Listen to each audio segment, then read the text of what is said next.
Ir 118. sērija, 5. decembris, un mans šodienas aicinājums ir negaidīt jauno gadu, bet sākt uzlabot sevi jau šodien.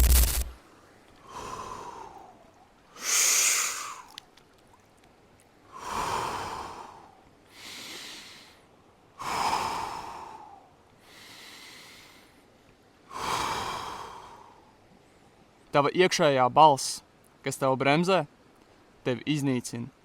Tā iestāsta tev, ka drīz būs īstais brīdis, ka rīt pēkšņi atnāks skaidrība, ka pārliecība tā pati no sevis parādīsies, bet patiesība ir tāda, ka īstais brīdis ir tagad. Nekas tavā dzīvē nemainīsies, ja tu pats neesi gatavs spērt to pirmo soli. Skaidrība nāk pēc darbības, pārliecība rodas pēc atkārtojumiem, un rezultāts veidojas, kad disciplīna kļūst par tavu ikdienu. Tāpēc pietiek gaidīt jauno gadu un sāc ielikt darbu jau šodien. Kļūst nesalaužams.